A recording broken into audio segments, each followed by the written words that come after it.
What is up, my fellow Chibits? Today, I'm here to bring all of you the weekly manga chapter review of Toriko.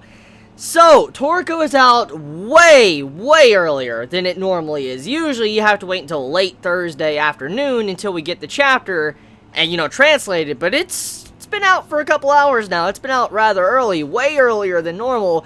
I'm going to assume it has something to do with Bleach, since, there's no Bleach chapter this week, Bleach is, done completely. I'm going to assume it has something to do with that, since, the translators don't have to focus on Bleach anymore, they can focus on Toriko, so that's probably what happened here. But anyways, Toriko is here, and with it, I just gotta say, I don't know if the panel is meant to be funny, but I gotta mention it. The entire panel with Gourmet Slap, or Spank, or whatever.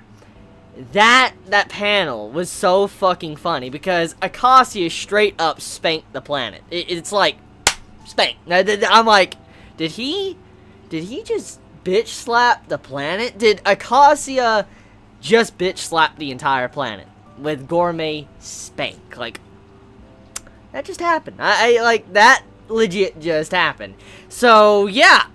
I wanna, probably say, rest in peace for all of the animals and all that died in that slap, because that is a big-ass hand on the planet. I mean, that's a big-ass hand impression on the entire planet. That's gonna cause a lot of devastation, tsunamis, earthquakes, just a whole lot of shit's gonna happen. I mean, for that one spank, damn.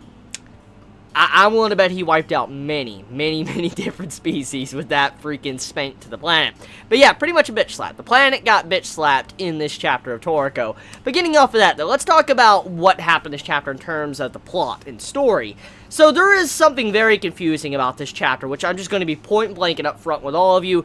There's two ways to interpret this chapter, and that's how I interpret it. Now, I could be wrong with both of these, but it's how I interpreted the entire conversation between Acacia and Midora when they were talking about the child that apparently was inside of Frosh and also became Joa. So I'm going to talk about this and my thoughts of what this most likely means. So we get to find out how much of a scumbag Acacia really is. Now, we already knew he was an asshole, he was evil, he was shady as fuck. We knew he was evil too, like, just a scumbag as well. But we get to see how much more scummier he is in this chapter.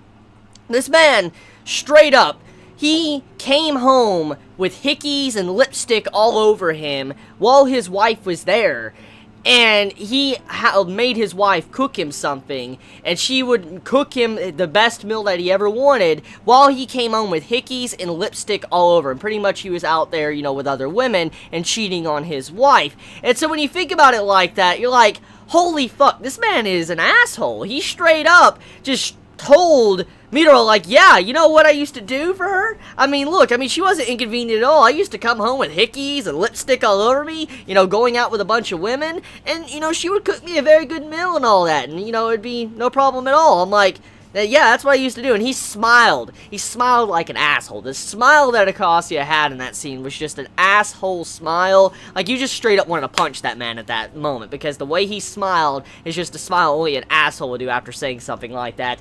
And the way Midora got pissed, I completely understand. I mean, man, if I found out this man straight up was talking about, like, my mother like that, and putting her down and saying, like, he used to do that, but he came home with hickeys and lipstick and stuff, I'd be pissed off too. Because Midora getting that rage face on, it was completely unexpected, but it was to be expected because of that scene, but the way he reacted though, like that expression, it's just something we didn't see coming, because it's one of the first times we've ever seen this man really get angry, and to see the way he went out and he just changed his movement, he wasn't standing still, and he just started beating the shit out of Acacia, punched him in the face, and then he was using gourmet luck to, like, move over the bitch slap of the planet where it missed Midora. I love the entire chapter, the way how hype it was, and how it was built up, and just to see how much of a scumbag this man is, and what he has done his entire life. And it just goes to show you that this man, he was a psychopath since the very beginning. It wasn't Neo that caused it, it wasn't none of that. This man, straight up, was an evil son of a bitch before he even had Frosh die. Before she even died,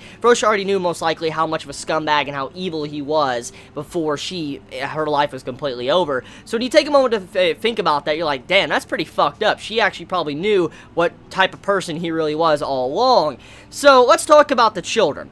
So, there is different ways to view this, and different ways I kind of interpret it. One way you can view it as if Joa is the child of Acacia and Frosh, like that's what Joa is, and was reincarnated in the body of his mother.